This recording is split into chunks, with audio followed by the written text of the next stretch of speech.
and I am absolutely delighted to see you on this wonderful August evening.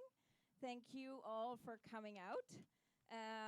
This is the first of 4 eco debates, and I am very, very pleased that we've been able to arrange this here in Barrhaven so that we can have local folks from various suburbs also ask their questions, make their voices heard, and get a chance to meet our fabulous mayoral candidates. So first of all, I'd like to have a round of applause for Barrhaven, for you, and for the candidates. Woo! All right.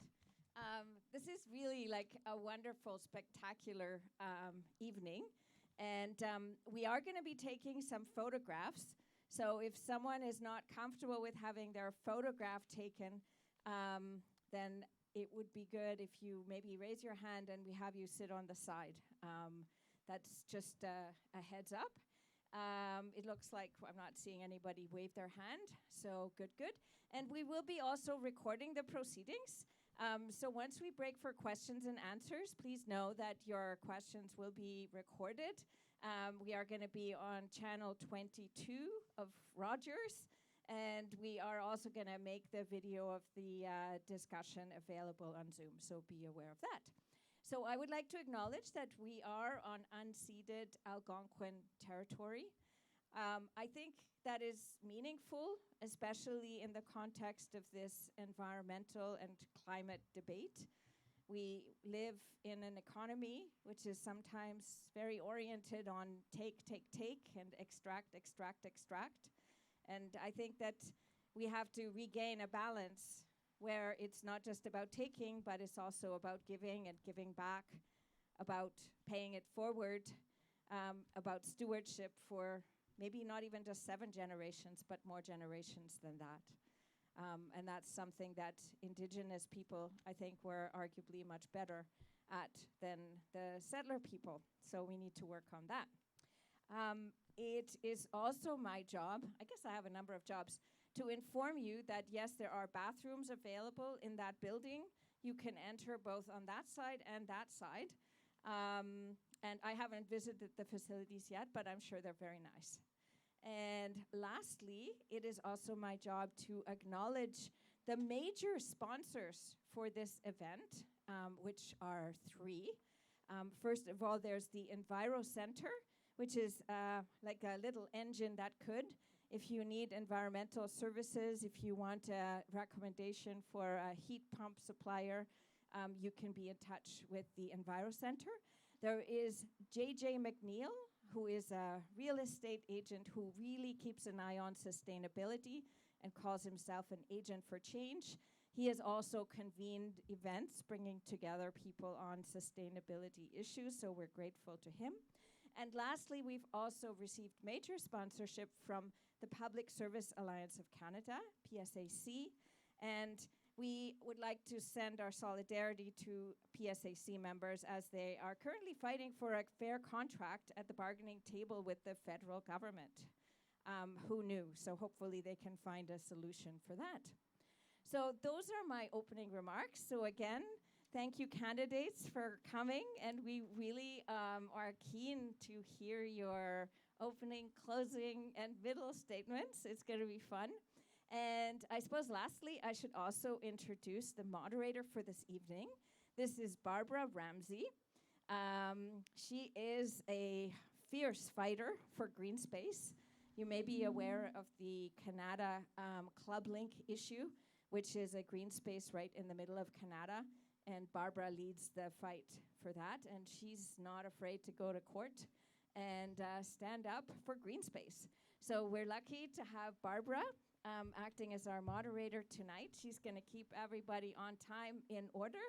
And thank you very much for taking on that challenging role. Over to you.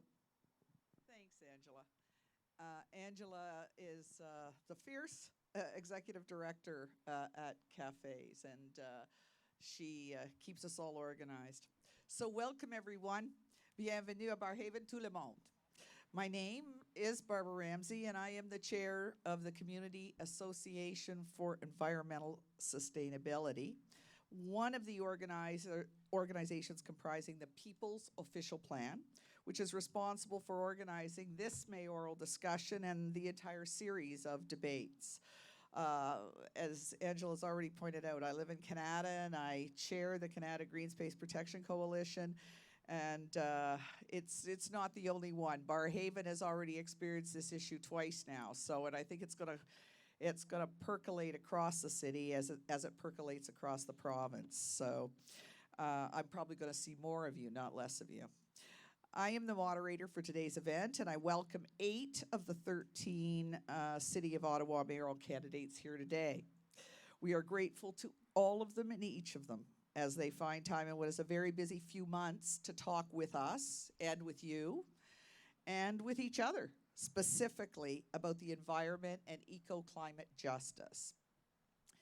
I will perform my function in English today. However, all candidates and audience participants are encouraged to participate in the national language of your choice. With a panel, we must manage our time closely. We plan to spend 20 minutes on opening statements, 30 minutes on a series of 4 preset questions, which I will provide the audience, and a follow-up with 30 minutes of audience questions. Closing statements will end the meeting, which will be followed by a meet and greet with the candidates. The sun sets at 8:08. I cannot change it, and we have no lights. So let's get to it. By random pre-selection, the candidates have determined the seating order that they're in front of you, and we will follow it for their 2 opening statements. I hope you can hear me. And we'll reverse it for the closing statements. Our timekeeper, Dominic, straight across from me in the lovely blue shirt, will signal warnings with a green card at 30 seconds, a yellow card at 15, and a stop at red. And just to help the candidates out, Tito will pull the plug on the mics at that point too. So we're trying to make this a fun-filled event. The audience, I would ask you, no interruptions, please. And could I ask you to hold your applause and acknowledgement through the opening statements until they're completed. Candidates, you have 2 minutes to introduce yourselves, and we ask you and have asked them in advance to address the following in their opening statements. Barrhaven has grown significantly in recent years, but has struggled to do so in an environmentally responsible fashion. The new neighborhoods don't support a 15-minute neighborhood vision. The lack of tree canopy has created a heat island effect. What would you have council do differently to address the climate crisis and protect the quality of life in the suburbs with equity in mind? And our first speaker is Catherine Mckitty. Thank you. Is that on? You can hear me? Thank you, Barbara. Thank you, Angela, and all of the groups who put this together tonight, and for all of you for coming out. I'm thrilled to be in Canada, or in Barrhaven, sorry. I have actually spent a bit of time in Barrhaven over the last few years. Some of you will recall that I pushed hard against development here that is occurring in a floodplain not far from here. And it is critical that as a councillor, and all of council and the mayor, that we look out for the entire city. And when we think about what makes our neighborhoods healthy, what makes them resilient, and what makes people want to be in our neighborhoods to keep us connected to each other, it really is things like a good tree canopy. You can go from one street to the next, and there can be a stark difference between how comfortable you might feel if you have a nice tree canopy. It really is about being able to be connected to your neighbors, to be able to meet them. And that takes good sidewalks, it takes good transit, it means that you're moving around your community personally, and meeting people that, developments that we're providing for you aren't turning their back on existing communities. And that's how we build a 15-minute neighborhood. That's how we build a neighborhood where your kids can get to school safely if they want to by cycling. It's how we build a neighborhood where if you choose to visit your local library, you can by transit because you have that option. And that's not been available in all of our communities for far too long. So those are the types of things I want to talk about tonight. Those are the types of things I'm going to bring to the campaign. And I look forward to having the conversation and chatting with you later. Thank you. Thank you, Catherine. And I didn't see a lot of colors flashing there, so you just really powered through that one. That was excellent. Thank you very much. Our next speaker, as I said, in a random order that was drawn, is Graham Mcdonald. Hello? Oh, can you hear me? It's on? Okay. First, I'd like to thank Barrhaven Christian Reformed Church for allowing us to gather here, and also Cafes Ottawa for their hard work getting us all together here and keeping it all straight. Sorry, just struggling here.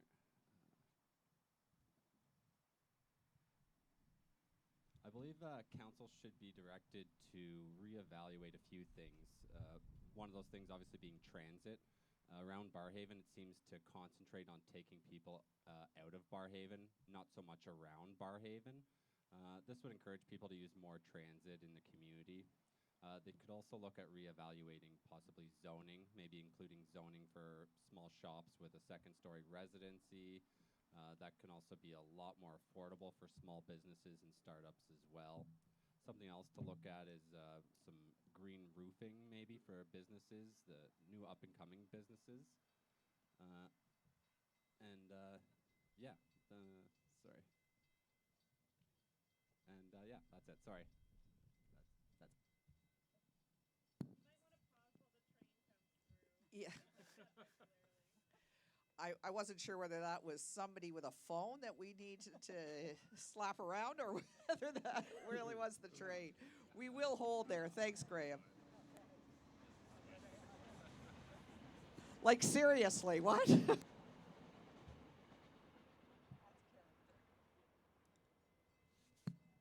Okay, a short train, but nonetheless, close. Thanks for the heads up, Evelyn. Our third set of opening comments is coming from Gregory Guevara. Hello, hello. My name is Gregory Guevara. I am running on an Ottawa exit campaign. The point of the campaign and the point of an Ottawa exit is to make sure that we can properly plan developments like what happened in Barrhaven. I do think it's kind of sad that there is that heat canopy in Barrhaven. I was just having conversation. There's these little parkettes, like that's the green space that's left. And it shows kind of a lack of forethought and planning. Right now, Ottawa has kind of a densification policy, or at least it would like to have a densification policy. And I think that's a good idea.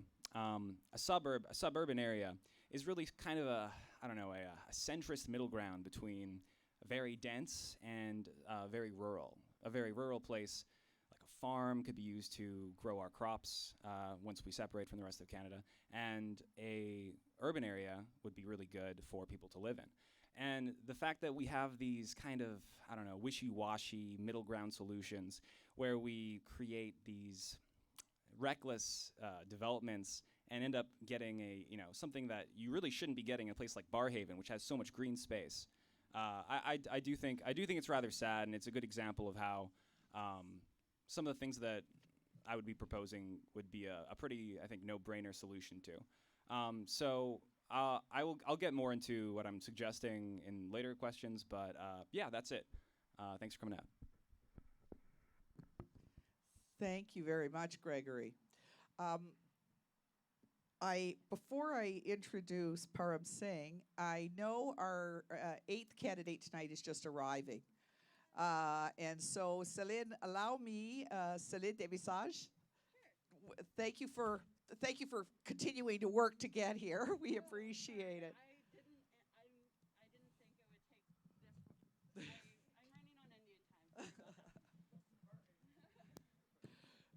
if I could just take a second to let Celine take a breath. Celine, you're actually, you're the last speaker, so you haven't missed anything yet, and we're doing opening statements. So you've got a chance to finish the table and just signal to us if you need any help to catch up, okay? Wonderful. And that would be your mic at the end there. Okay, thank you. So I believe we are at our fourth candidate tonight, Parab Singh. Bonjour tout le monde. Good evening. My name is Parab Singh. I'm a husband, father of 2, and I'm blessed to have chosen Ottawa, a multicultural, multilingual city to raise them in. I have been very fortunate to have worked for the City of Ottawa for the last 19 years. As a police officer for the City of Ottawa, I have had the unique boots-on-the-ground experience working for the many communities that make up this vibrant city. I've had the opportunity to work across Ottawa as well as Barrhaven. Barrhaven is a quickly growing community with over 100,000 residents. This suburb has grown exponentially with now over 21 neighborhoods, and it still continues to grow. Post-COVID, most residents stopped commuting to work, and I made their homes new offices. Discovering what was within reach became a diversion for them. Many entered into a 15-minute neighborhood without even knowing, but what lacked was several amenities to make that a 15-minute neighborhood complete. And that's an issue that we're gonna have to bring up at City Hall in order to fix it. And as you know, globally, we've endured heat waves, droughts, floods, and this across the globe, and Canada, especially Ottawa, is not immune to that. We've seen it with the 2 tornadoes, we've seen it with the Derosho storm, and that's caused a lot of impact, mentally, physically, socially, economically to the city. The number of heat waves expected to double, if not triple, by 2050.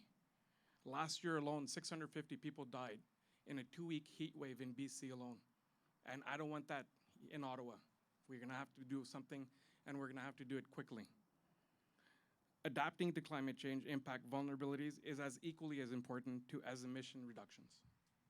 Thank you. Thank you, Parab. Our fifth candidate tonight, I introduce you to Brendan Bay. Hi, everyone. My name's Brendan Bay. I want to thank the People's Official Plan Group for hosting us tonight, and thank all of you for being here. I've spent a lot of time in Barrhaven. Several of my friends and my mother live here, and I lived nearby in Bell's Corners for 5 years. I see a lot of potential in it, and there's, you know, it's a lovely residential community now, but Barbara's right to say that it's not a 15-minute neighborhood vision. It's a little incomplete. South of the Jock River in particular, the new developments, there's almost nothing but houses there. I've been hearing from residents across the city on the campaign trail that, you know, they're worried about the unbearable cost of housing, the embarrassing and painful state of transit, and their fears about the future of employment and tonight's topic, climate change. All of these things are related, and a large part of the solution to all of them is to invest in our communities. And that starts with housing. Ottawa is expected to grow by 500,000 people over the next 25 years, which translates to 200,000 new homes. And depending on how you run the numbers, we're already facing a deficit of 50 to 80,000 homes. And Barrhaven and Riverside South have been and are going to continue to be a large part of that growth.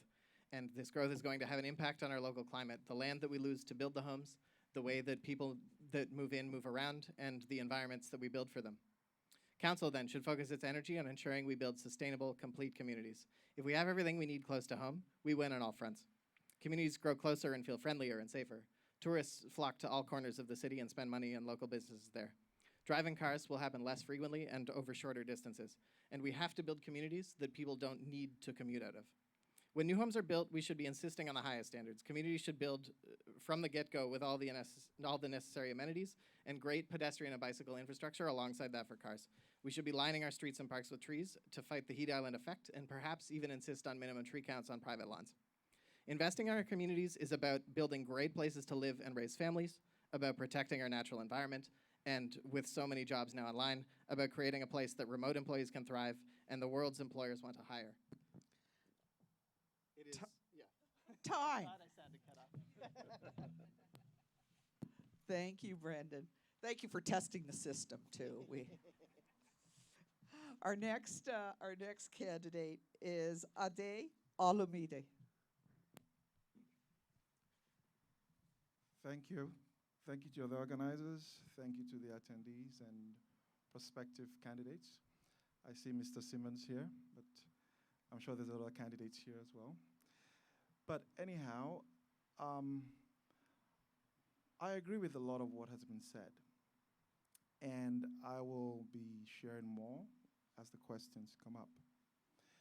But I will tell you that my number one signature issue is a 120 days police and military complaints Bill of Rights.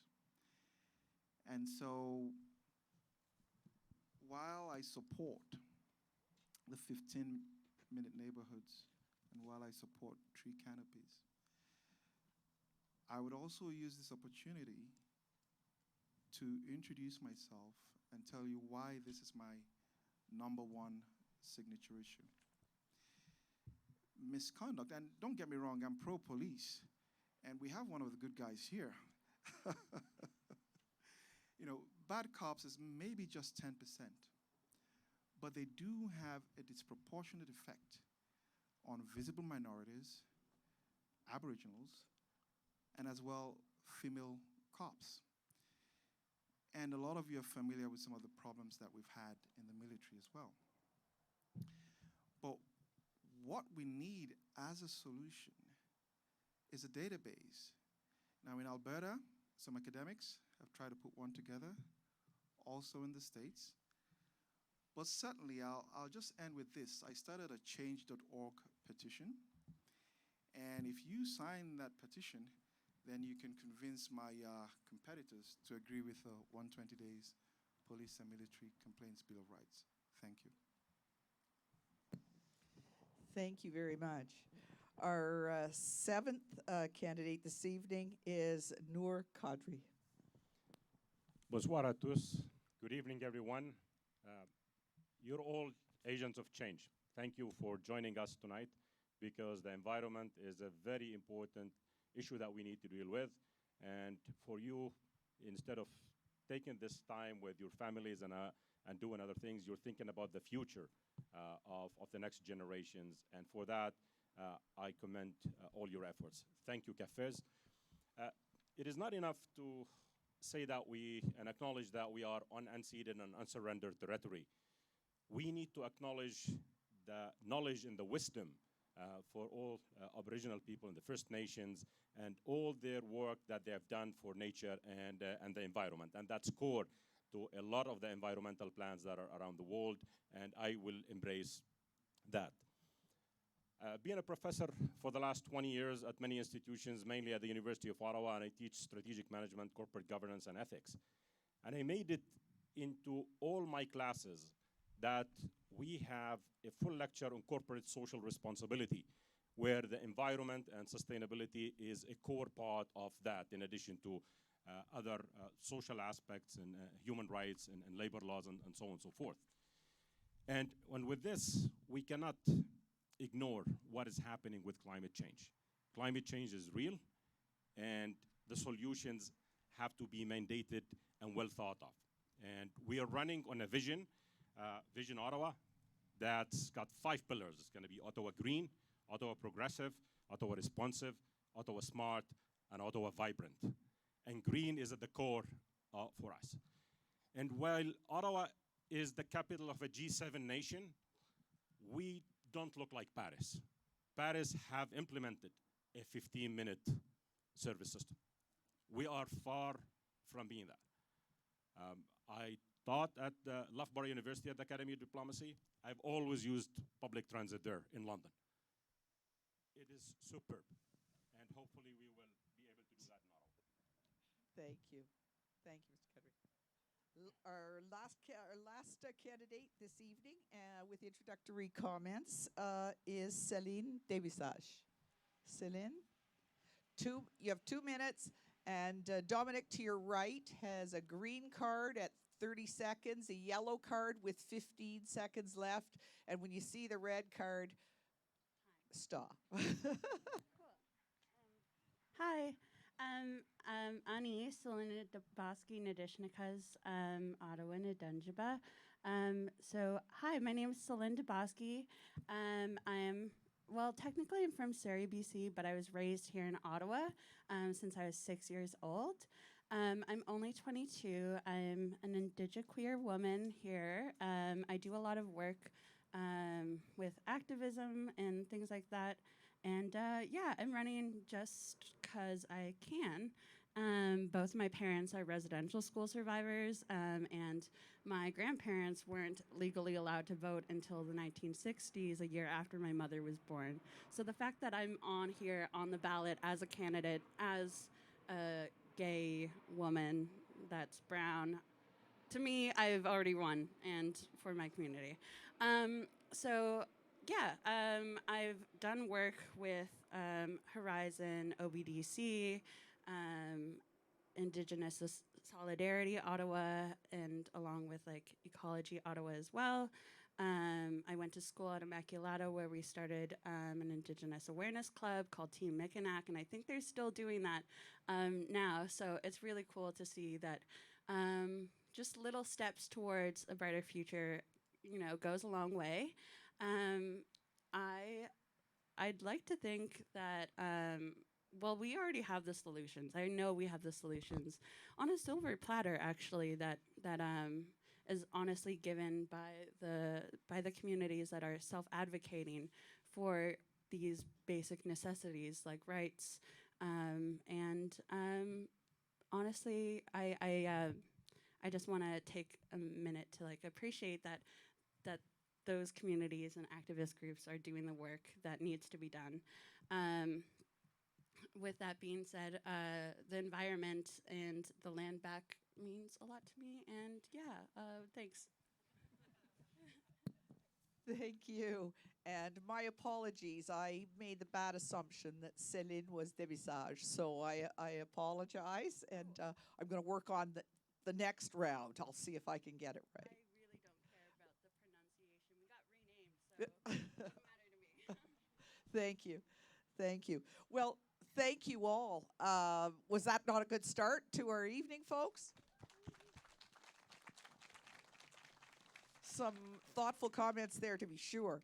So let's move along. And the last time I checked my phone, we are actually on time at 6:30. Oh my goodness, our first outing, and we're kicking it out of the park here, folks. So let's move to our 4 preset questions.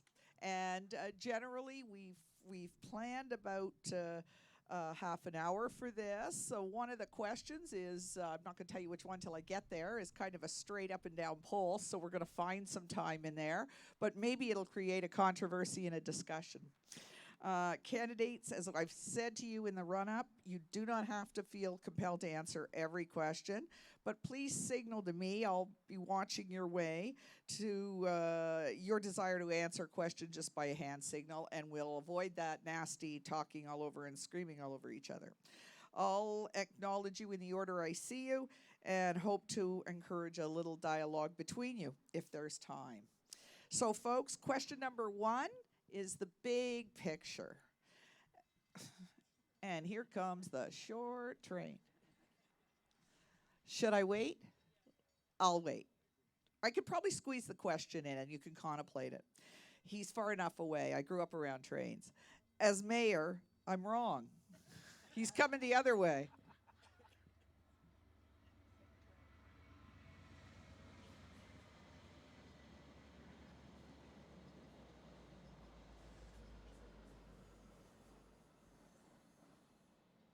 All right. Here comes the helicopter. God love them all. As mayor, what are the key actions council should pursue in the next 4 years to transition to zero carbon emissions?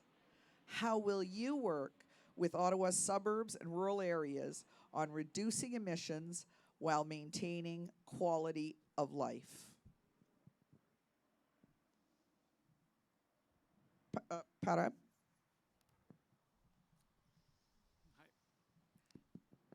Like Brian mentioned before, Ottawa is set to increase population by 400,000, and that by 2046. We have to make sure that the official plan takes that into consideration. We need to keep investing in bike lanes, in infrastructure, in parks, and everything, especially transit. We need to make 15-minute neighborhoods a reality sooner than later. We also need to double our efforts when it comes to local facilities in accommodating those that need help during heat waves in the summertime, but also if there's a blackout during the wintertime, somewhere they can go and heat up. We need to also keep protecting our wetlands. We have a lot of them in Ottawa. We also need to keep planting trees. That's not only going to mitigate, but adapt to climate change. We need to invest in electric car charging stations, partner up with private companies, electric companies, so that we have this not only on city properties, but properties across Ottawa. So we can help and assist those who have electric vehicles and encourage people to buy electric vehicles so they can go out and maybe go out of their 15-minute neighborhood and into another neighborhood to see something different, go in another park, visit friends, without having a gas-guzzling car going down the road. Most importantly, we need to invest in transit. We need to make it more reliable, we need to make it more affordable, and we need to do this sooner than later. We need to reach out all the hubs in Ottawa and in all the communities and connect everyone together. When you have to walk or when you have to take the bus from Canada or Stittsville and it takes you an hour, hour and a half to get downtown, or you get that email or text message that says, sorry, your bus is not coming, that's not fair to the residents. That's not fair to people that I know that have lost their jobs, lost their shifts, and can't go to work because they can't rely on public transit. We need to do better, and we will do better, and that's going to be a team effort working together, and that's going to be making the right choices when we need to make those choices, and common sense choices, and affordable choices. Thank you. Thanks, Parab Singh. Catherine McKinney. Thank you, Barbara. I don't know that there are many communities that I know of that are as proud of where they live as people in Barrhaven. That has been the case since I've been around the city, which has been a long time. But we all know today that density alone is not the key to addressing climate. We know that cities are the greatest producers of greenhouse gases, and we use the most energy. So it is within our purview, it's within our grasp to do something different. And I cannot be the only person with a kid at home who worries about climate and worries about their future and that it won't be the same as mine was or yours was. And we have bold targets at the city for corporate by 2040 zero, 2050 zero, but we have to fund that. We have to find the means to actually get there. And if you think about transit in Barrhaven, there is, on evenings and weekends, there is one local route. You just can't take a bus with one local route in an entire community. I think there's 3 during the week. We can do more to have better standards in the homes that we build. We can retrofit. We can make sure that you're able to cycle. You're able to move around your neighborhood. And I would suggest that we think about it this way rather than maybe a 15-minute neighborhood. We think about the popsicle index, where you can give your 11-year-old, say, money to go get a popsicle, and can they get there? Can they get there safely? Is there a little store available for them? Are there eyes on the street so that they are safe as they're traveling along? And are they able to get home before that popsicle has melted or they've eaten it? So I often think about the popsicle index, and we haven't gotten there yet, but we can, and it is within the city's purview to do that. Thank you. Thank you very much. Next, Brandon Bay. Thank you, Barbara. To add on to what Catherine and Parab were saying, the city has identified that the biggest emitter locally is personal vehicles. And that means our focus should be removing the need for personal vehicles. In a neighborhood like Quinns Point, for example, you have no choice but to own and drive a car. And we need to give residents that choice. We need to build the rest of the neighborhood. Grocery stores, medical clinics, restaurants, shopping, office spaces. The existing plans call for a transformation of Marketplace into a dense downtown core, but Barrhaven is large and it's going to need more than just one. We need to do more. Once we have these complete community citywide policies that encourage green behavior and discourage high emission behavior are the best way forward at that point. At that time, if we want to target personal vehicles, we can install more electrical vehicle charging stations like Parab was saying, and remove the gas stations to discourage emitting vehicles, we can, at that time, explore free transit and fund it with higher parking rates and park and ride fees that discourage driving at all. But we need to focus on communities first. And by the city's estimates, modernizing buildings and eliminating or electrifying transportation is going to account for 75% of all of the emissions that we need to reduce. This needs to be the focus, and it needs to be done in a way that builds incredible neighborhoods for every resident. Thank you. Graham Mcdonald. Thank you, Barbara. So I believe the key actions council should be pursuing are, the goals of the current energy evolution strategy. I would ensure they have the resources necessary to execute the initiatives in an effort to keep it moving along to reach these goals. In rural Ottawa, I would work with farmers and landowners in a climate adaptation approach, protecting forests and ensuring runoff water is moving. I could also see incentives for solar panels being part of that as well. Thank you. And Noor Cadre. Well, when elected mayor, I'm going to commit to net zero emissions by 2050. And that has to be done with a plan as it's going on with a lot of other cities that are spearheading that initiatives. And when we talk about net zero emissions, it's got to be real emissions. There are a lot of corporations who are committing to that, but they're going and buying forests in the Amazon regions in order to offset that. And they produce more greenhouse gas emissions in Canada, and then they offset them by trees from the Amazon, and that shouldn't be the case. We need to have real net zero emissions. I'm going to commit to establishing an office within the planning division that takes care of climate change issues. And if you want to be serious about it, you need to enact it, and you need to put it in your planning as a city. We need to liaise with other cities and pressure both the federal and the provincial governments to finance the climate action plans. We've got a plan for climate actions that got 9 points. I'm going to be distributing that later on, just for a matter of time, people can look at it. But that cannot be implemented by cities alone. We need to have partners at different levels of government, and in order for that to happen, we need to put pressure by liaising with other cities. And some of the cities in Canada, like Hamilton, for instance, have adopted that already. It's part of their plan. It's not a part of our plan at the City of Ottawa. And once I take office, I want to revise that plan and put that in action. Thank you. Wonderful. Thank you for those answers. A lot of information there. Question 2, audience. I'm sorry, I didn't see you, Gregory. Yeah, I meant to jump in there. After, yeah. Her after. I love all those ideas. Those are all great ideas. I just think that they are a little too moderate. I think that we're not going far enough with those ideas.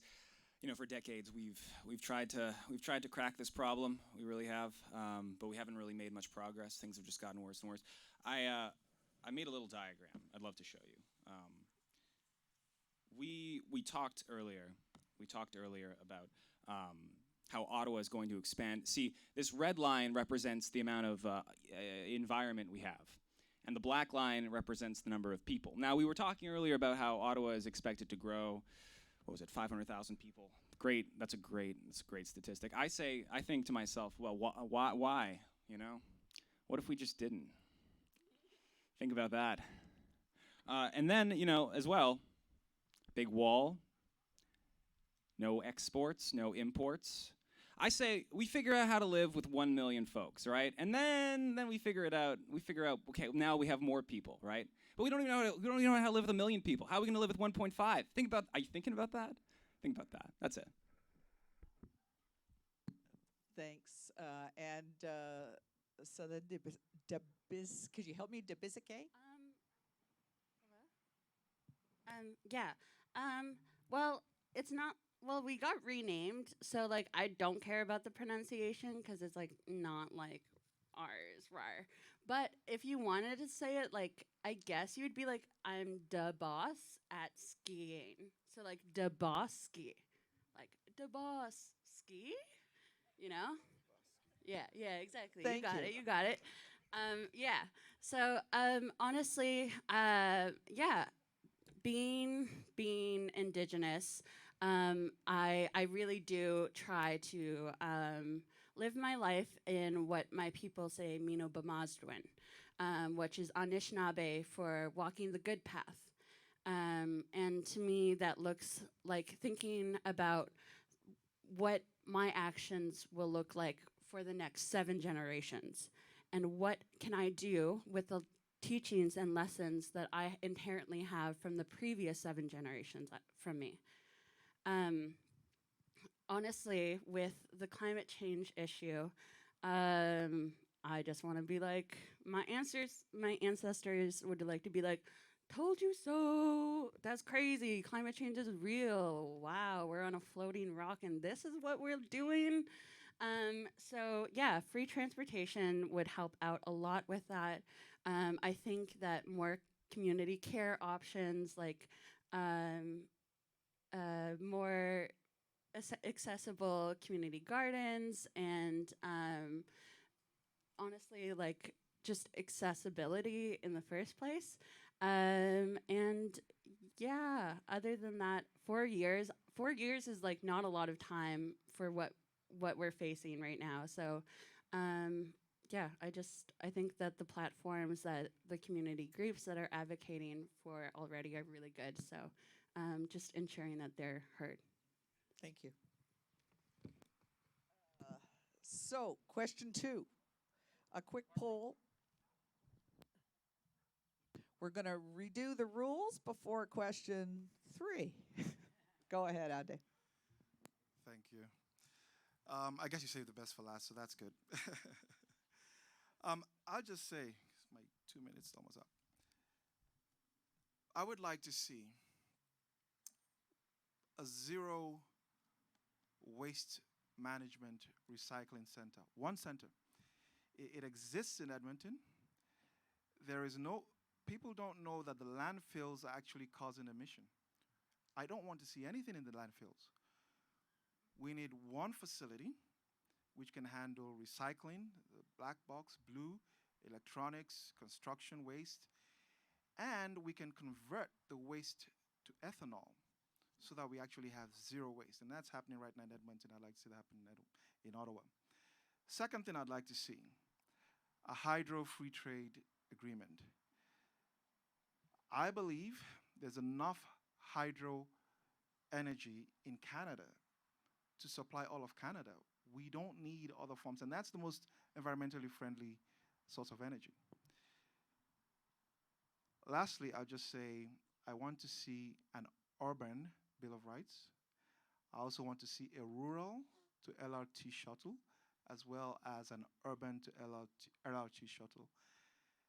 Ridership has dropped almost 50%, and that is unacceptable if we want to get to net zero. Thank you. Thank you. Okay, question 2, a quick poll.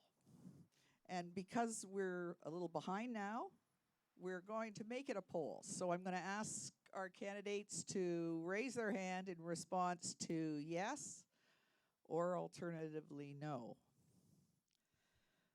As mayor, would you seek council support to pursue a civil lawsuit against large oil, coal, and gas companies to help pay for increasing city costs related to climate emergencies and destruction, such as Vancouver and 20 other cities in the U.S. are doing now? A show of hands, yes? No?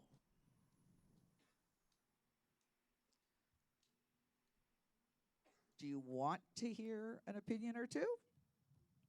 If someone would like to share, and the system, Parab's got the system right. Catch my eye with your hand wave, and I'll know you want to say something. If you don't see me, then I'll assume you're going to pass the question. Thanks, Parab, and thanks, you, Catherine. Graham. I think if Ottawa was in a better position, I would be more inclined to say yes. But right now, with inflation, the cost of living, I don't think it's time to do this. So that's why I'm inclined to say no. People are struggling to pay their bills. The last thing they want to see is a rising cost on their property taxes to support such a lawsuit. This has short-term and long-term repercussions, and we don't know when this lawsuit would end. If the city can pay for lawsuits like this, I think we can take that money and put it in affordable housing, put it in affordable transit, and actually do what the money that we would gain from this right now with those property taxes. So that's why I would incline to say no. Thank you. Catherine Mckitty. Thank you. Yes and no is difficult just to say. I mean, in principle, obviously, we want the polluters to pay the same way we did with, we think back to tobacco companies who continued to sell tobacco and the healthcare costs and the personal costs to people. But I think my priority as mayor would be to ensure that the city actually has the funds necessary to put towards its climate action plan. It has to be key. And just last month, I actually moved a motion at council that endorsed the fossil fuel non-proliferation treaty, and that aims to address the source of the vast majority of CO2 emissions. We really have to, with energy evolution, we are divesting from oil, from coal, from gas investments, and that has got to be our number one priority. So in principle, of course, we want big oil producers to pay for the costs of climate change and what's going to happen, as we address the catastrophe in front of us. But I think that the number one priority has really got to be putting our money towards our energy evolution goals. Thank you. Thank you. I saw Graham Mcdonald next. Thank you. I wouldn't jump on board with a civil lawsuit for a couple of reasons. First, it's costly for the residents, but also Ottawa is different from, say, Vancouver. Vancouver is a coastal industry area. They even have floating fuel tanks to fill big ships. The impact of climate destruction is much greater than here in Ottawa. So it would end up probably being a waste of tax dollars that could be used, like fellow candidate Prem here said about affordable housing. It'd be much more useful there. I do support putting them on warning, however. Thank you. Thank you. Brandon Bay. Thank you. So much like the other no's, I do support the idea of retribution payments from the fossil fuel industry, one of the biggest drivers of climate change itself, and the biggest advocate against doing anything about it. But I just don't think it seems prudent to take this fight at the municipal level right now. If the federal government wanted to lead the charge, that would be great for all of us. If Vancouver won, I would happily see Ottawa bring a lawsuit of our own, or if it became a class action suit, I'd gladly see us included in the class. But I don't think it's a good use of our time and resources right now to focus on an unlikely source of one-time funds when there's so many other things Ottawa can do to make an immediate impact on our climate. Just one second. Celine De Visage. Great. That was Thank great. you. I totally say yes to that. I'm a bit biased. So, like I said, I'm from Surrey.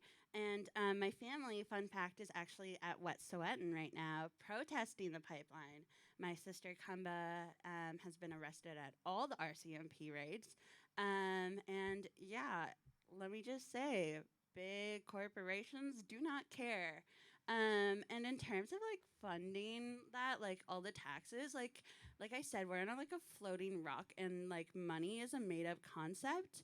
And basically, I would probably use the money by defunding the police, just cause rawr. And yeah, I would say yes to totally going on a lawsuit. Yeah. Ade Alumidi. Thank you. What I would is technological initiatives to help the oil industry do as clean a job as possible. One other thing which I would like to see, if it were possible, would be a ban or 100% tax on importation of oil. Thank you. Well, that was a short one, and I'm usually not that very short, so I'll just take the opportunity to also say that candidate Mckinney has mentioned a couple of times, we have to fund this, we have to fund this, we have to fund this. I'm the only one with a plan on how to fund it. I'm looking at $63 million to resolve to help us get to net zero. And I'll tell you how I intend to raise that money at my closing statements. Thank you. And Noor Cadre. Well, except for Celine, everybody said no, and in their explanations, they said yes. And we really need to have the polluters pay, okay? And whether that has to be through a legal case or not, we're Ottawa. We're the capital. We can lead, and other cities can follow with this. So those are my 2 cents on that part. Gregory Guevara. Yeah, so I was one of the people who said no. Everyone who said no was actually kind of just saying like kind of yes. Again, another moderate position. I say no. I mean very yes. I mean I can't even say if I said yes, I wouldn't be saying yes hard enough. I don't think this is one of the problems, right? Like we wouldn't even have this issue. We wouldn't be dealing with international energy corporations in a nationalized Ottawa. We wouldn't have to worry about it. We would have our Ottawa Exxon, you know, our Ottawa Bridge. All of these things would solve our problems. We wouldn't have to worry about this kind of stuff. So this is just another problem. And it's another problem we wouldn't have under my policies. That's it.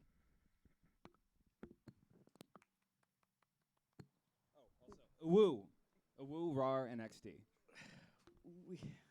We're moving on now to question 3.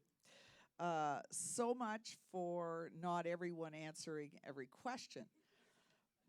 We'll look at the structure for our next session in Canada.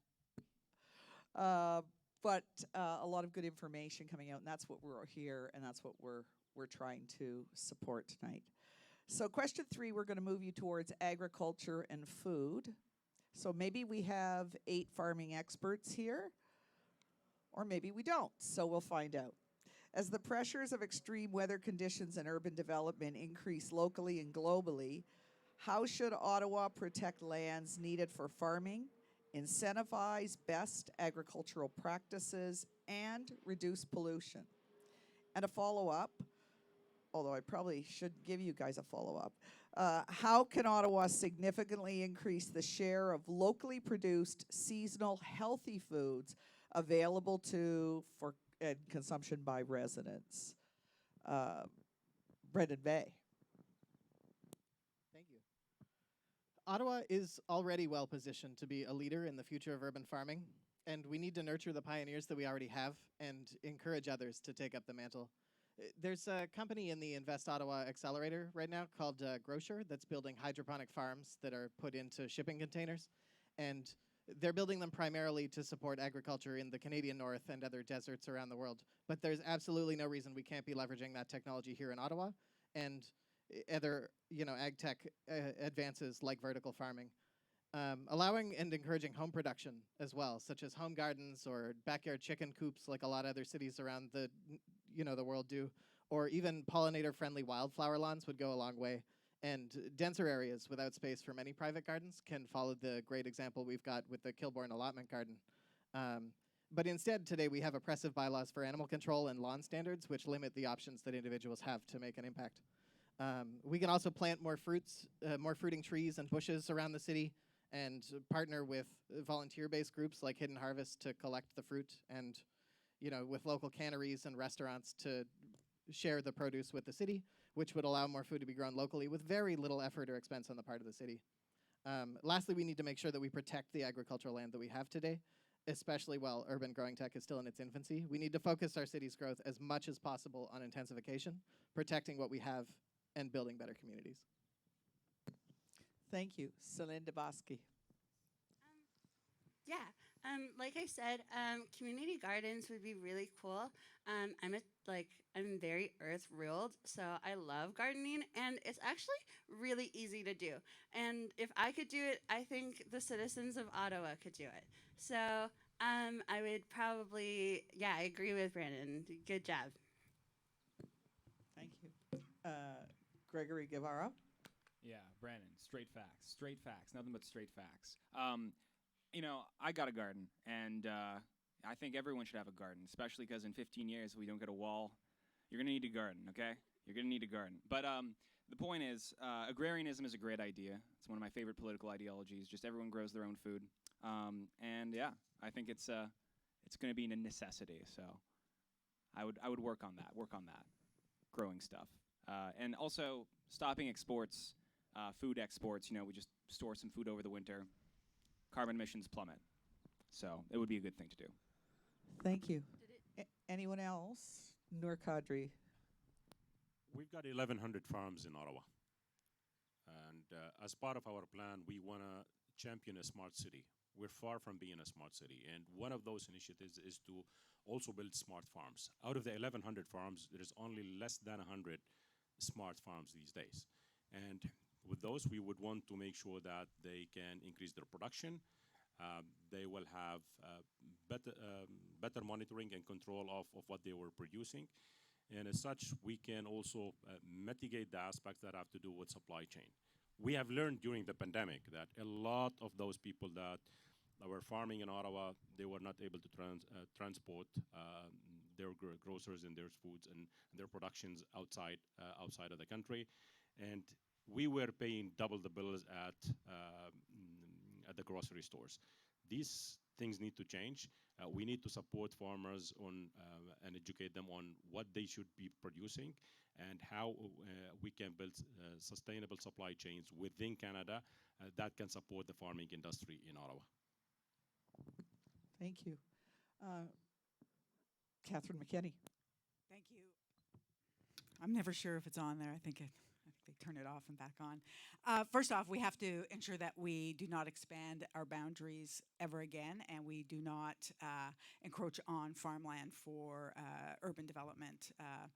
This pandemic was the first time we've ever had to consider our local food source and our supply chain, and it was a time in the city, across the city, not in any one neighborhood, where residents started to look towards local markets and to look towards fresh food, and we saw places like the Canada food or the Barrhaven food cupboard,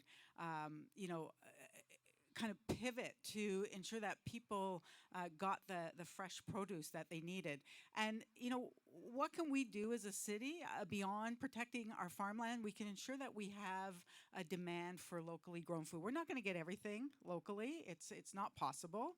But we can do as a city. We can ensure it's in our centers. We can ensure that we're incentivizing small businesses, local businesses, to use local produce and source from our local farmland. We don't do enough of it. We have great partners in farming, but we have not made that a focus, and we really do need to. Thank you. Thank you. Adeola Muti. Yes, no, I just want to say that I agree with what candidate Mckinney said. I think the loss of farmland is a big issue, and we as a city have to have a strategy to preserve farmland. Thank you. Okay, thank you. So we're moving to question 4, our last preset question at 7:02. So we'll crunch a little bit of time here, and if I could challenge you to try and keep the questions towards the 1 minute side, I'd appreciate it. This last question turns to transportation. Rural and urban residents and workers need a better mix of reliable, affordable, and timely public transportation including more options for active and greener transportation. As mayor, how would you increase accessibility and reliability of public transportation in rural and suburban areas within the city, within the city's transportation master plan currently under review? Celine De Visage? You're awesome at that now. Thank you. Fun. I used to live in Nepean because I was at Algonquin for social work. And I grew up in Vanier, like literally right off of Montreal Road. So like being downtown was like super like easy for me. Like, and I live in Vanier now, so like it's convenient. But when I was in Nepean, oh my goodness, I didn't realize suburbs are like a trek to get to. Making more like routes and like having free transportation would probably it is on my agenda when I win. So, Thank you. Noor Cadre? Well, definitely everybody knows that in Ottawa we don't have reliable transit. And the ridership is declining day after day because of that reliability. We are always hearing stories about people that lost their jobs because they're always late on time and they depend on public transportation. And that's not only in Ottawa. Like this morning, I was looking at an article that Starbucks fired an employee because she was 5 minutes late. Okay? And with these types of situations, we need to look at real solutions. I will invest money in scheduling of routes. We need to optimize routes, and transportation problems and optimization are things that are, they have solutions that are available for them. All that we need is to enact them. And in many situations, we need to include free bus routes that connect other routes so that people can jump on other public forms of transportation like LRT once it works. Thank you. Parab Singh? We need to rethink how we deliver transit. And this is not going to be an easy fix. Land-wise, Ottawa is larger than Montreal, Toronto, Calgary, Edmonton, Vancouver put together.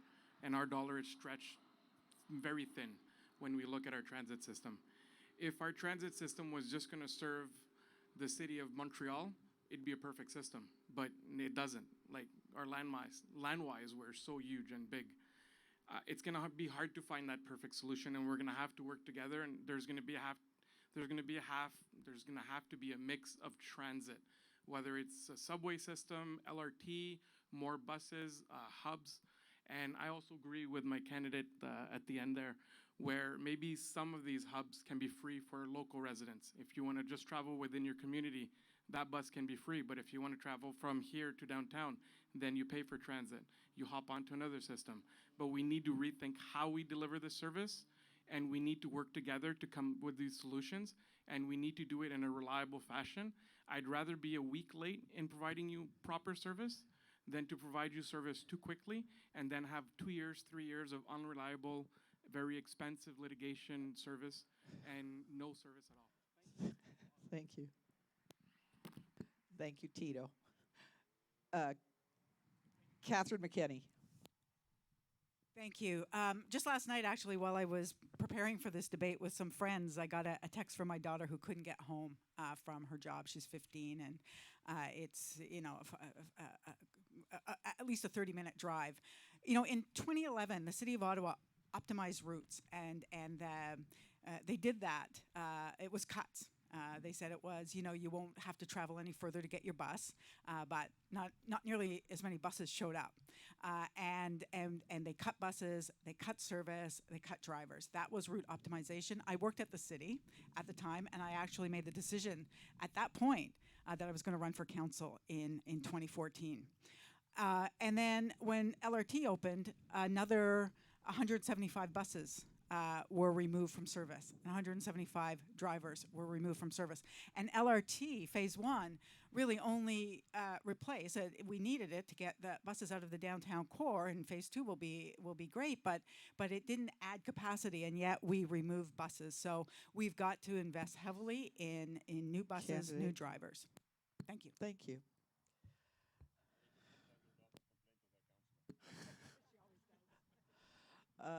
I saw a hand from Ade Olamudi. Thank you.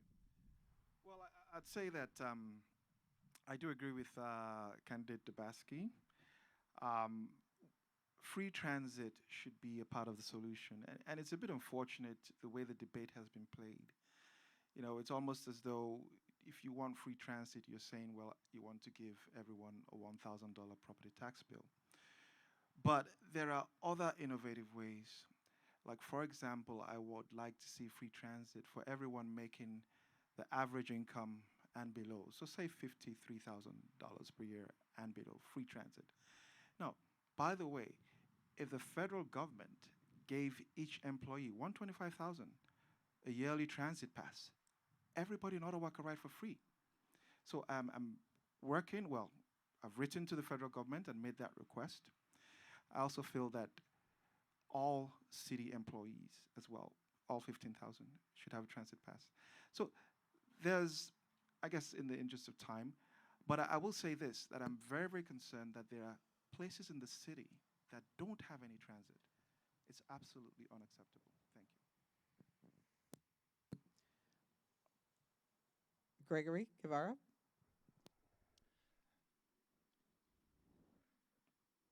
I think that the whole transit issue can kind of be sidestepped with a pretty simple proposal, which is the universal basic government job. Everyone gets a government job, right? You work 1 hour a day, you get paid for 8. It's a sick gig, free dental. You can also just work from home. You don't have to go on the bus. You don't have to go on the train. Buses unclog, trains unclog. Everyone's happy. If you want to train to the gym at 2 p.m., you're not going to be caught in any kind of rush hour or lunch break traffic because everyone's just chilling at home. So yeah, get a government job, and I'll give you one. You get a government job. Everyone gets a government job. Thank you.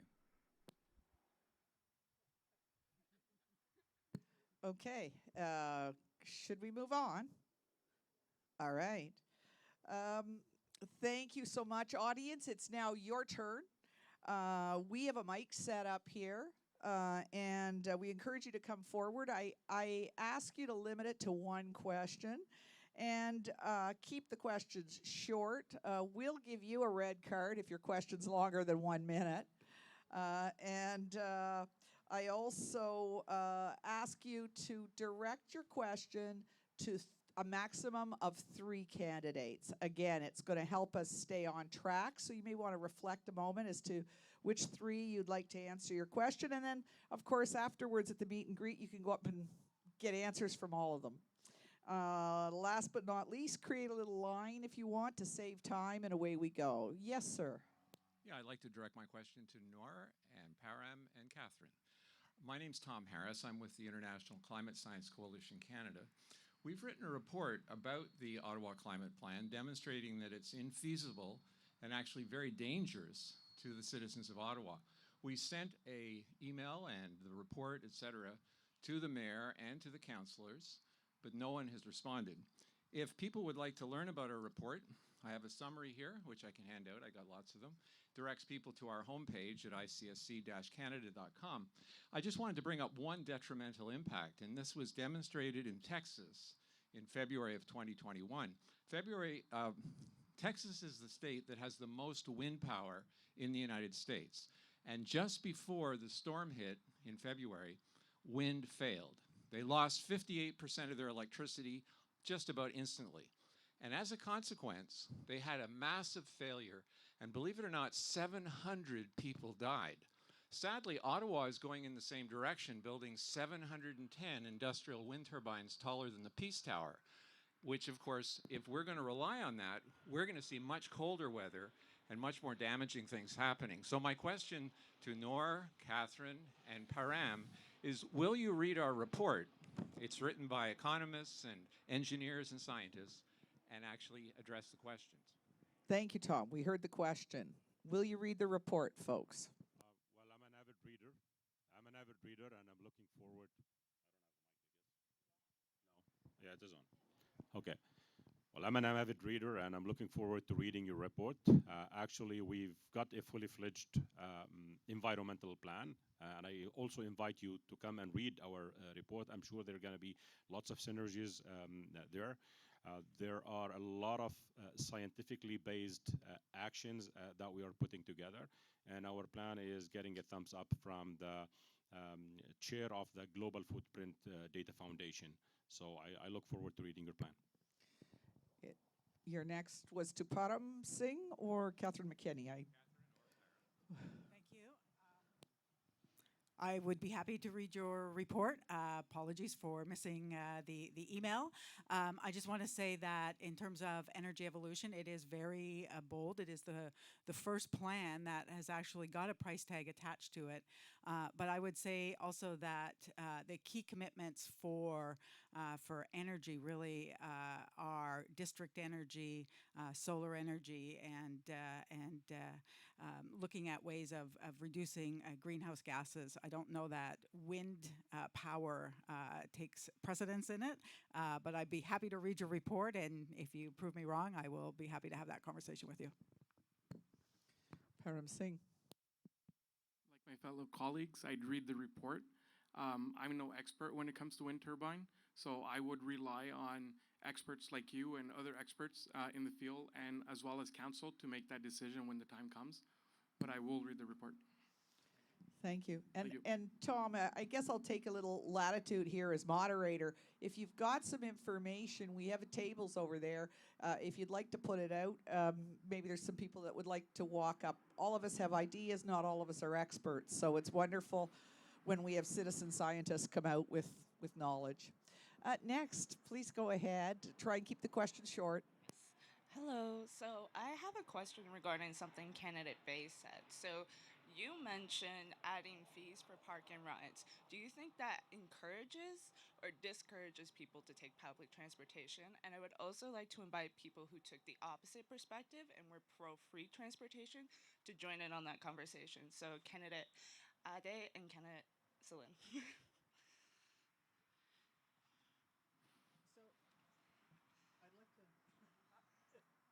Mike. Are we on? Okay.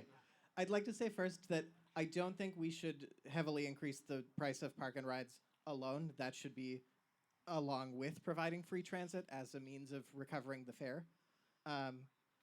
The idea is to move the price somewhere else so that we don't have to charge for the ride of the bus or the train, so that you can take it from your home to downtown or wherever you're going for free, and then recoup the costs elsewhere rather than raising everybody's property taxes. So the park and ride idea is to, encourage people to take transit, but if they need to drive to get there, if that's what they choose in the first place, that we do take some of that cost back and recover the infrastructure costs that they're contributing to our city by driving that way. And, maybe it also encourages them to carpool so that they can split that cost and, again, reduce the cars on the road. So that's the thought behind that.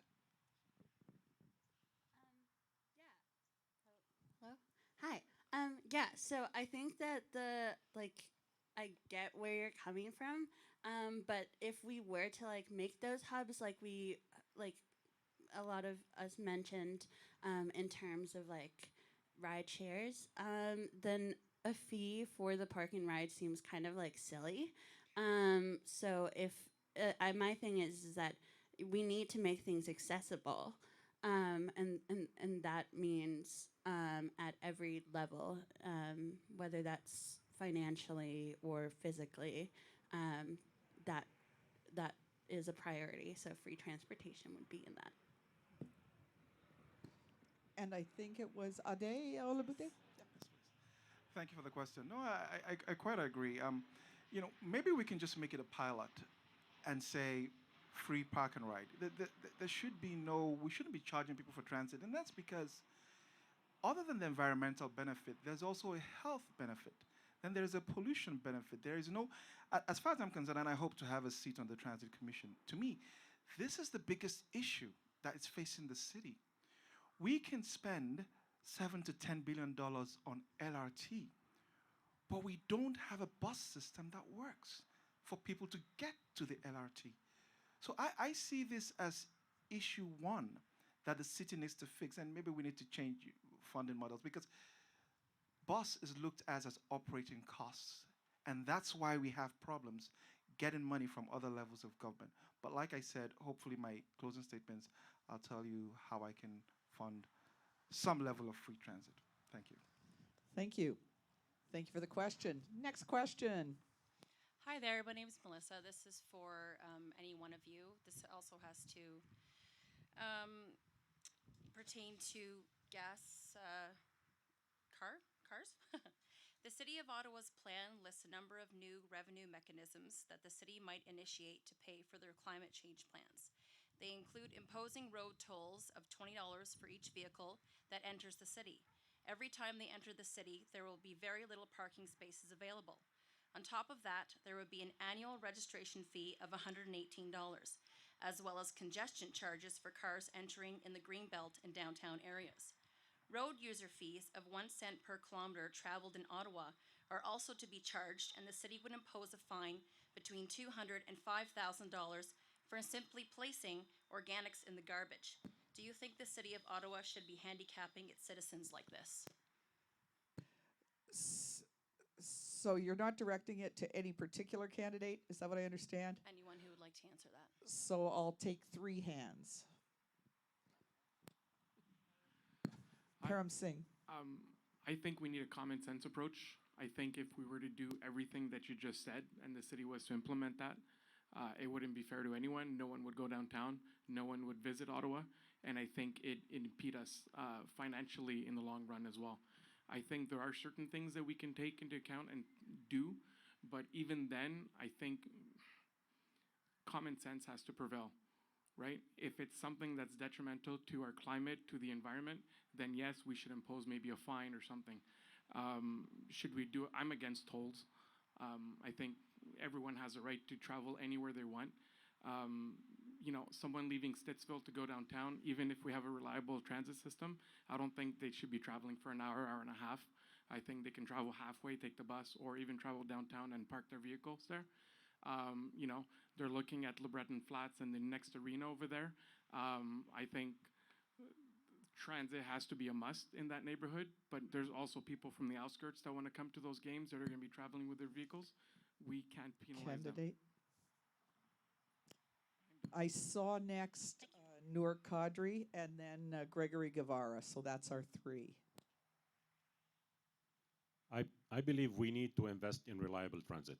And once transit is reliable, more people are going to take it more often. And we don't have to deal with all those challenges and issues that are a consequence of non-reliable transit.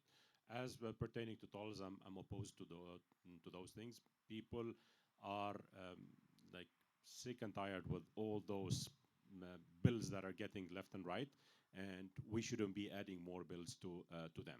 We're suffering with big housing challenges. We're suffering with a big inflation. People are paying more everywhere they go. We shouldn't be adding more to their bills.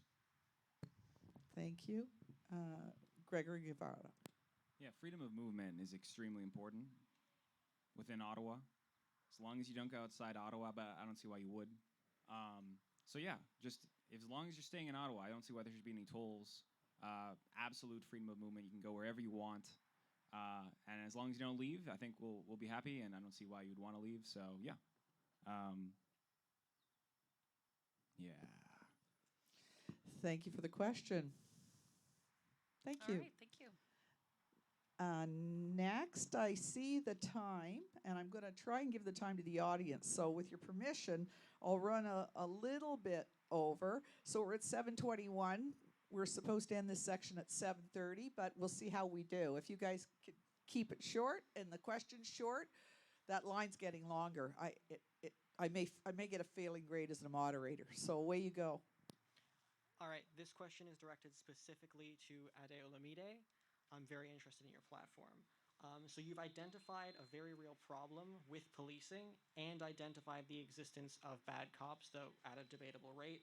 But can you please address how this bill will specifically deal with the problems within policing? As one of the problems I've encountered personally when trying to reform systems that within I work is that regardless of what you put down on paper, regardless of what you say or get passed through legislative bodies, you cannot get groups of people who do not want to turn in their comrades or change their own system to actually do the work themselves. How do you get fellow police officers to remove the bad apples instead of just putting a Band-Aid on internal bleeding? Thank you. And that's a very good question, and I wish I had more than 2 minutes, but I will tell you this. I read a story that's unacceptable. This was a lady, a female police officer. She complained about sexual harassment, and nothing happened until, and the CBC reported this, they said they had gone to the police, and the police said nothing, no investigation. Then when the CBC said they were going to run a story, then the police changed around and said there will be an investigation. And then she said she was upset that why didn't they listen to her 15 years ago? So if you have a transparent database, you don't have to have any names there, just the issue, so that the public can go. If I said to you today, how many complaints are there right now in the police force? Nobody can tell me except the 1 or 2 people who've been covering it up. But if you put everything on the website, anonymized, we can see this is what's going on, this is how long it takes to investigate. I can tell you, there's a case right now, 4 years, no decision. So there's all these crimes being committed by bad cops. Candidate. And it should stop. Thank you. I think that was a directed question, so we'll move to the next individual, sir. As a short guy, I have to put it down. I'm Rod Packwood. I'm very curious about you people. Mark Twain also said, it's easier to fool people than to convince them they've been fooled. I've got a PhD, I had it 60 years ago. I've been looking at climate stuff for the last 25 years. I worked out, I put in about 5,000 hours. Could you tell me why the vine on that fence is so lush? Have you any idea at all? That's carbon dioxide. It's not pollution. Any biologist will tell you it's a necessary component. Carbon dioxide, water, photosynthesis, that grows everything there is. My credentials, if you want, if you put your hand in your pocket, the dollar coin and the $2 coin were in there because I certified them. Yeah, so. Thank you, Ron. Next, thank you. Hello.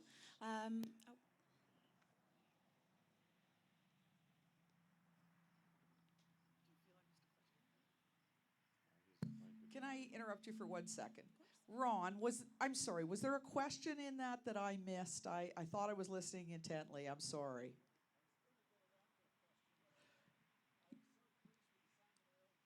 You wasted a minute just in the warm-up, did you?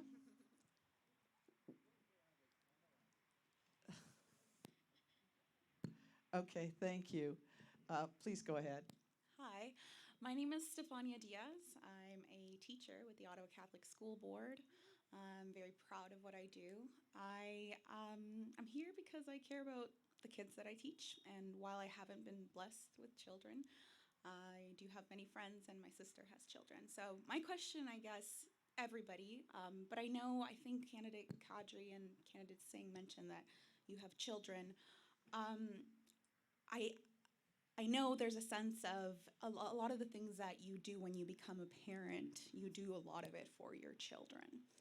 That being said, there's so much, I feel so much gratitude that everybody showed up. My question is, I know that being a politician, there's a set amount of resources and time and money, and I know that there are many different issues that you have to allocate that time and money towards. But what is your sense of urgency towards environmentalism? So did I hear candidate Cadre, candidate Singh, and Was there a third candidate? Any candidate who would like to answer, but I just wanted to mention that, they did mention they had children in their opening remarks, if I'm Okay, getting that so correct. Oh, sorry. I'll step in. I'll take those two, and I saw Celine's hand next. So, candidate Cadre, we'll start with you. Yeah, so I don't have children, but you don't have to have children in order to care about the next generation. What we have been seeing over the last couple of decades, like since the 1970s, the average temperature in Ottawa has raised by 0.9 degrees. And we cannot keep this going with this because there are repercussions to this.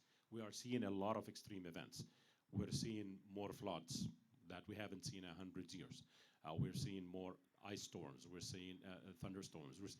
This is affecting the climate completely. And if we keep going in the same direction, it's going to go towards a bottomless pit that we cannot control. And that's why action is necessary, and that's where the sense of urgency is coming from. Thank you, candidate Singh. Hi, I have two kids.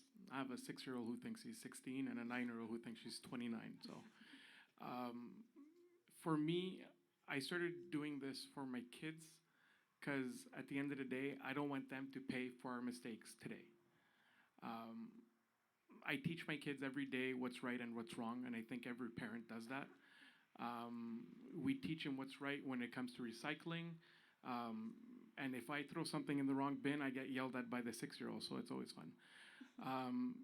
But what I preach is what I preach to my own kids. And what I preach is common sense. And what I preach is also think about the future, think about your own kids, right? And think about everyone who's around you. And we have to do it in a way that's easy to do it so people understand. And one thing I've learned is education. I'm educating my children to do the right thing. And I think for a lot of the residents in Ottawa, it's a question of education to bring them towards what's right so we can have a better future for everyone. So, thank you. Thank you. Celine De Visage. Hi. I just want to say, I'm proud of you too for being a teacher. I went to Immaculata. I was in the Ottawa Catholic School Board, so honestly, I wouldn't be who I am if it wasn't for my teachers. But also, I am I don't have any kids, and to be honest, I'm only running just to advocate for things that needs to be changed. And to be I'm too pretty to be a politician. So with that being said, I do have a lot of young children in my life that I do care about, and the reason why I'm running is because these are solutions that I think that are already here. It's just needs to be implemented. Like I said, I do everything with the 7 generations next in mind, as well as the lessons from previous 7 generations. And honestly, the reason why I'm running for politician, and I went to school for social work and poli-sci, I have a student ID at every institution, but it's one of those things where I just don't think that children should have Thank you. Thank you so much. Thank you for the question. Can I say it's 7:30 now? I'm supposed to move along, but I'm not paid, so I'll just keep doing what I do here, right? Can we take 3 more questions and try and squeeze this in? And because I think the audience is engaged and the candidates look engaged, so let's keep it up. Keep them short. Thank you. I'll talk fast. My name's Sandeep. I live less than a kilometer from here. My wife and I have been really fortunate to live in this neighborhood for over 25 years. We raised 3 kids here. They're all gone to university and gainfully employed. I wanted to ask a pretty much show of hands question. We've tried really hard living here in Barrhaven. We have solar panels on our roof. We have a hot water system, solar hot water system. We have an electric car, which we charge in our garage. We garden on our front lawn, and we built spillways. But none of these things has changed our behavior more than owning electric assist bicycles. And I wanted to know, by a show of hands, if you would support a municipal tax credit for owning an electric bicycle. He's Show of asked the hands. question. A show of hands from the candidates. Well, if everybody agrees, maybe I should run for mayor. You're on the wrong Thank side you. of the microphone, Sandeep. Thank you very much. That's a thought starter to follow up on. You guys should write that down. You may want to rethink the platform, you know? Go ahead, sir. Thank you. Hi, guys. My name's Jay. I'd like to apologize ahead of time for the long-winded and potentially naive question. You've got this 1 is minute in the red new card. topic. This is a new topic to me. So after hearing about Ottawa's $57.4 billion climate change master plan, I decided to do a little bit of research, and I came across things like over the past 142 years, global average temperature has only risen by 1.2 degrees. So there I was very curious. And then I found out that Canada, let alone Ottawa, is only responsible for 1.6% of global CO2 emissions. As climatologist and former director of the Cato Institute, Dr. Patrick Michaels pointed out, using the U.S. Environmental Protection Agency's 90 million ton per year greenhouse gas reduction model, if you apply that to Canada, it would only reduce the degrees Celsius by 0.001 to 0.002 degrees Celsius by 2100 using that model, by the year 2100. If we apply that to Ottawa, this $57.4 billion price tag achieves 0.000057 to 0.00014 degrees by the year 2100. So what model are you guys using to justify a $57.4 billion price tag, which would cost each citizen about $50,000? Thank you. You're not directing it to any one individual. I see Noor Cadre's hand. Catherine, Parab, and Noor. Or anyone who wants to answer. I've got three. So, Noor Cadre to start. Well, that's not our plan, okay? But we will probably have a plan that is more costed and that takes into account the burden on citizens. But we are Canada and we are Ottawa, and the impacts are not only measured by what we have in terms of 0.00. We need to take a leadership approach, because if we do it and we force others to do it in other places, I intend to participate in the COP27 that is going to be in Sharm el-Sheikh in Egypt in this November as a citizen or hopefully as a mayor-elect. And we need to influence others around the world who are polluters and tell them about what we can do. That's number one. Number two, there is a lot of initiatives that are enshrined in technology, and that's going to be a good economic perspective for us in Canada and in Ottawa in order to help mitigate those challenges when it comes to climate change, because pollution is an issue in India or in China. Thank you. But sorry, China, like when Canada and everyone was doing the Sorry. Paris Accord, China just ignored it. Yeah. Can I? So I'm gonna move. Sorry. Yeah. Thank you. I'm gonna move to. It was Parab Singh, I believe, and Catherine Mckinney. You said, sir. So Parab Singh. I think there needs to be outside the box thinking and finding solutions that are affordable in order to make these changes.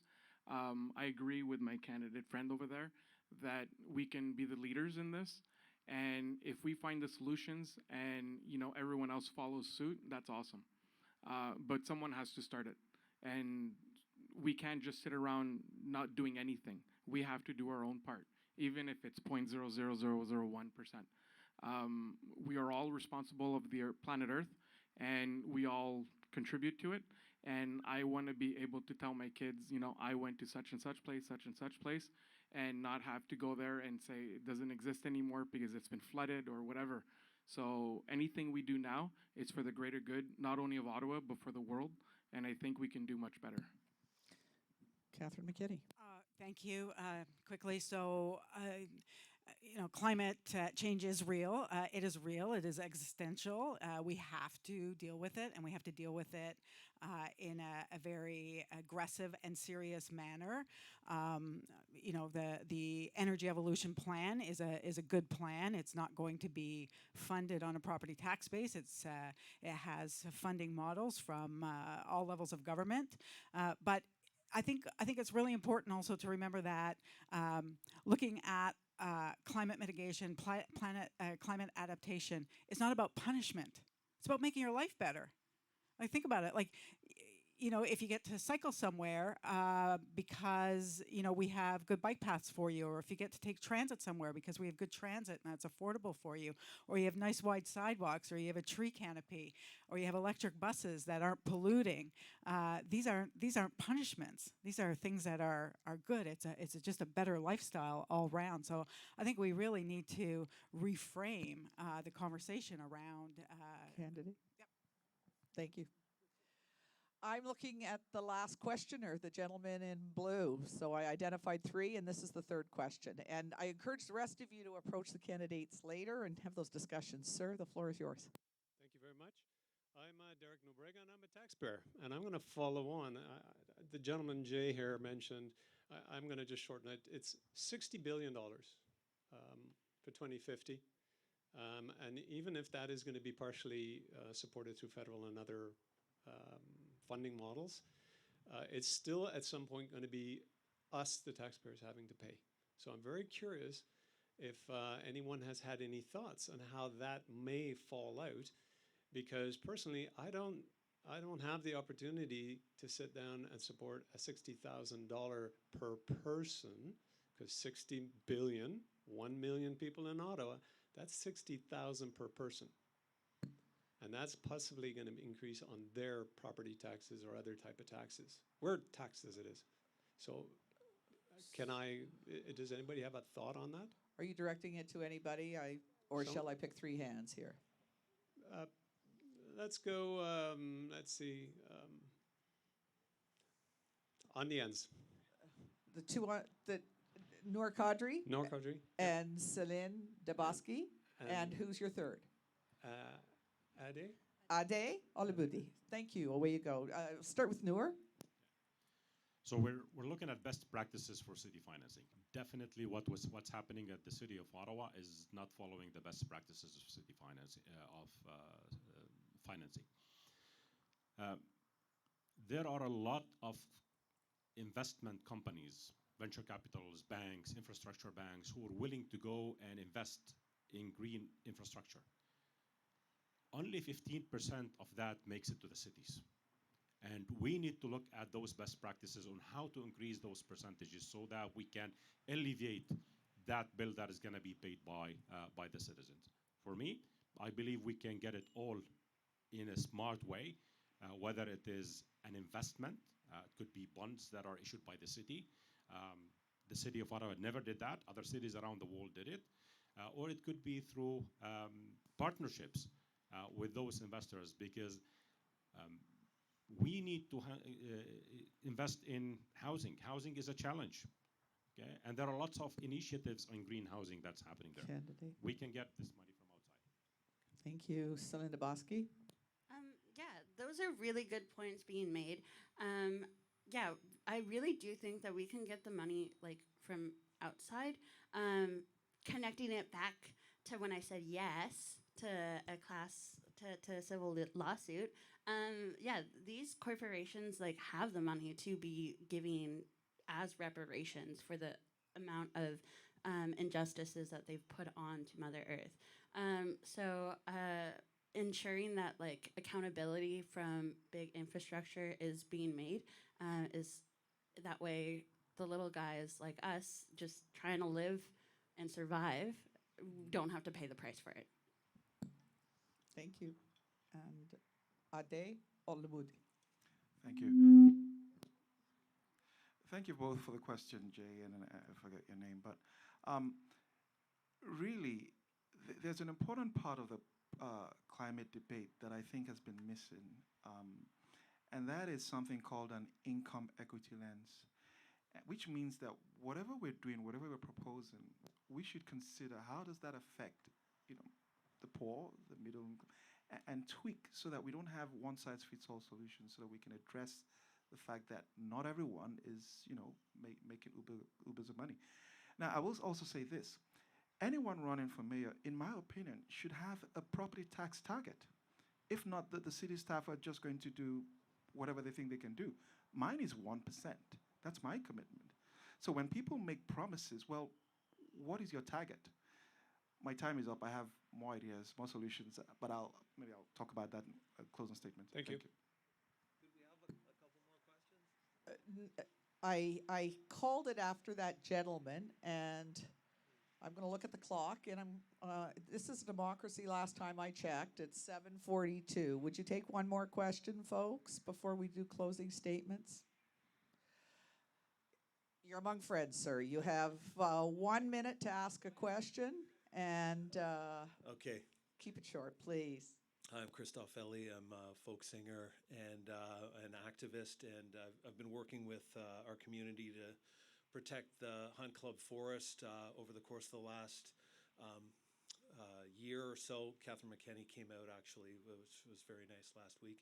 And my question is, with the storm that took place, just recently, that took down, literally thousands of trees in the city city itself actually went out to Hazeldean and took down a forest just because there was a few trees that had started to come down and they thought that there was some danger and they took down the whole forest.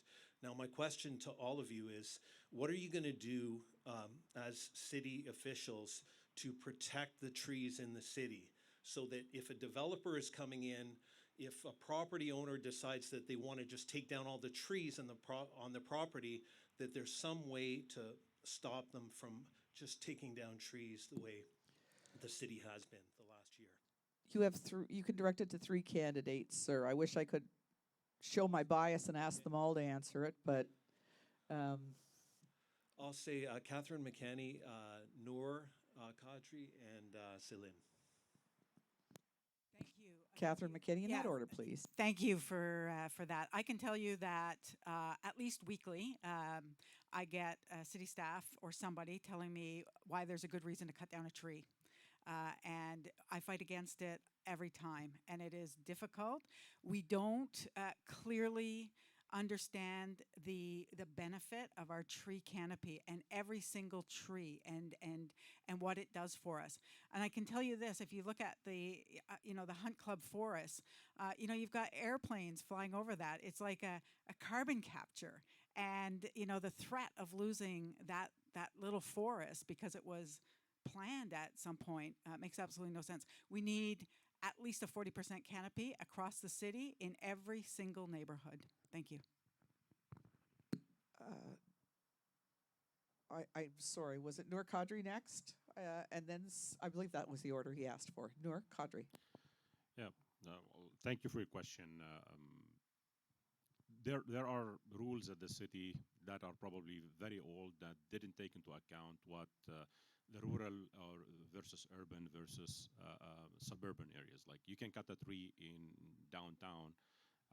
It has to be, you have to have a permit if it's got a diameter of 50 centimeters, while it is 30 centimeters in the suburbs.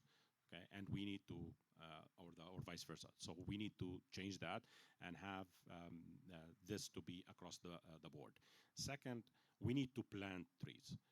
The government of Canada wants to plant 2 billion trees over the next 10 years. Well, not-for-profit organizations can be part of that. Communities can be part of that.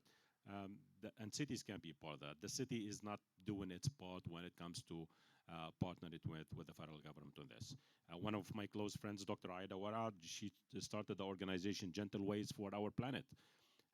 She is rallying the Lebanese Canadian community in Ottawa to plant trees. They're going to plant a cedars forest in Ottawa.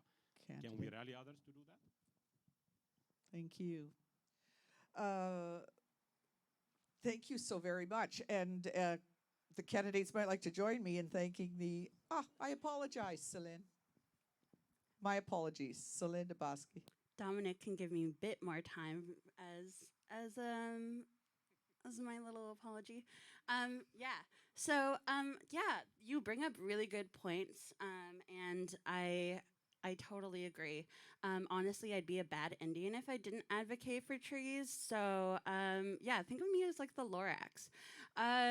So I really don't understand the need for displacing what is bound to outlive us. really. The temporal range that we have as a species has done so much harm to the environment, and I think that my priority, or one of my priorities, is trying to do what I can do best with the time that we have left. Because if we continue on this path, you're right, it's not looking good for us. So I can assure you that I'm on the team for the trees. Thank you. Okay, thank you very much. And I was about to say, candidates, perhaps you'd join me in thanking the audience for a great series of questions. And it's time for closing statements. And I think we will be done at 8 o'clock. Closing statements have been agreed. They are 1 minute in length. Candidates, Dominic is going to remind you with a yellow card at 15 seconds and a red card, because I think a minute is a short window of time. So we'll do a yellow card at 15 and a red flag and a polite candidate from me and the pull of the plug from Tito.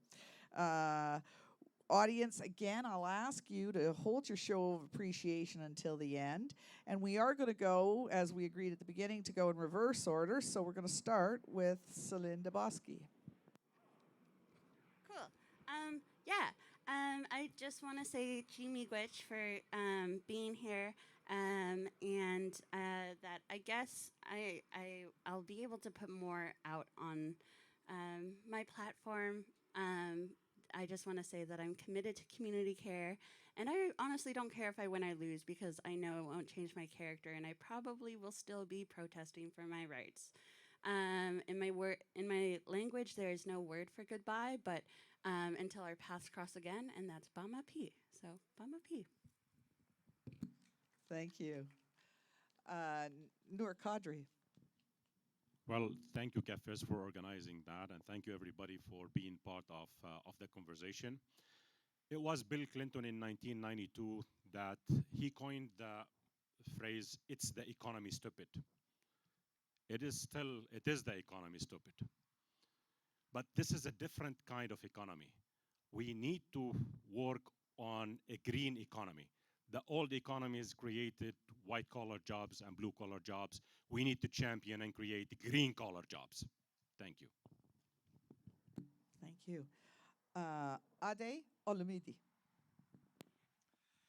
Yes, I'll just quickly say that the city loses about 4 to 5% per year through attrition, through retirement.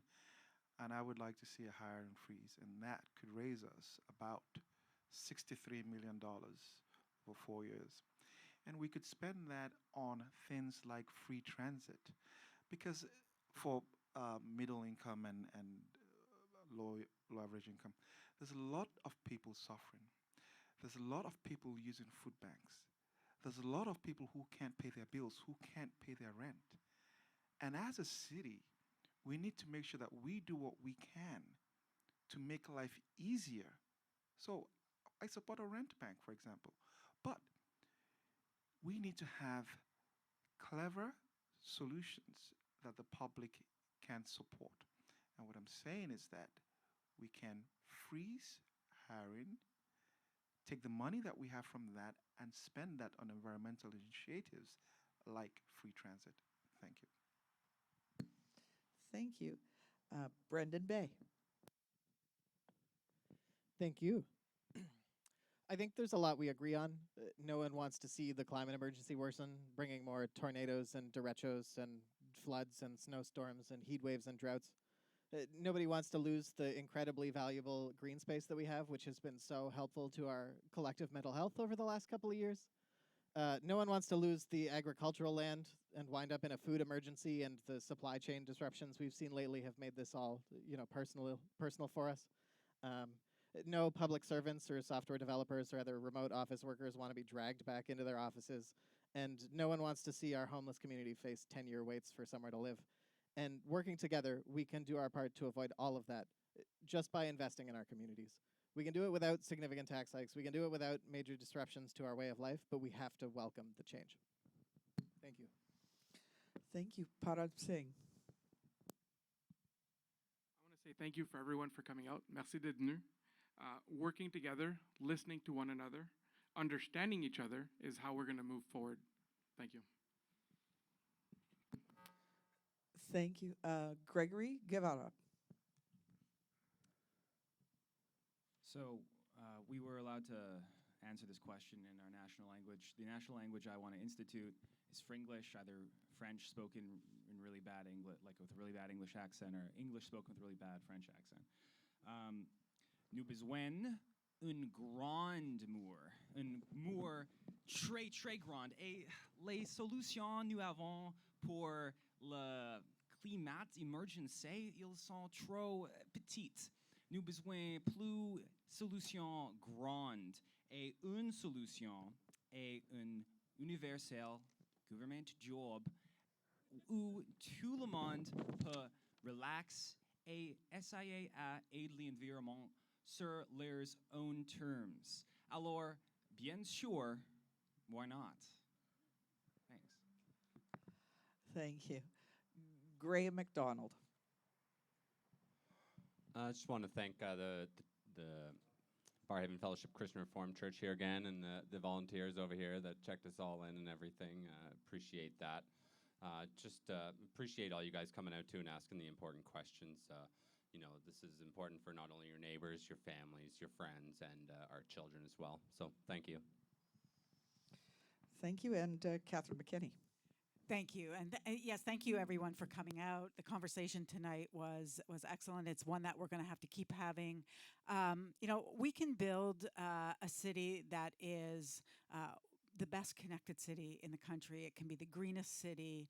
It can be the healthiest city in the country. But to do that, we have to tackle climate change. We have to ensure that we've got good transit that is deeply affordable, and we've got to make sure that we've got housing for everyone, housing that's affordable, and you know, removing the thousands of people today who are sleeping in shelters and outside. It is the only way we will do that. I've got the experience. I've worked at the city. I've been a counselor now for 2 terms. I've lived in Canada, worked for the counselor there, did very well, and I hope you will consider supporting me, and I can tell you I will be a great mayor. Thank you. Thank you. So join me in thanking our candidates. And I want to thank you, a great group of residents and taxpayers tonight too. I also want to thank the dozens of volunteers who have worked on this series of events. And for tonight in particular, some who call Barrhaven home. Magdalene Carson, who does our graphics and posters, and Emily Gray, and also Jen Gautreau, who manages the logistics of our event. Jen's from just across that imaginary line in Nepean, so it's okay, I guess, to still thank her in Barrhaven. We invite you now to our meet and greet with the candidates. We have tables with their literature and invite you to enjoy our drink and snack table as well as you chat one-on-one. We have a donation hat because we're a not-for-profit organization, and if you saw any value in tonight, your support is appreciated. We'll begin wrapping up the tables, etc., with the sunset, which we're ahead of, but you can talk on until you wish. Our next discussion with different questions and more candidates will be in Canada on August 30th at Walter Baker Park, not too far from here if you really got the bug and want to come back out. Our series culminates with our eco-justice debate on September 28th. It will be live from the Glebe, Centertown United Church, but online everywhere, including Barrhaven. So, merci de votre soutien ce soir. Safe travels home. Bonne soirée à tous.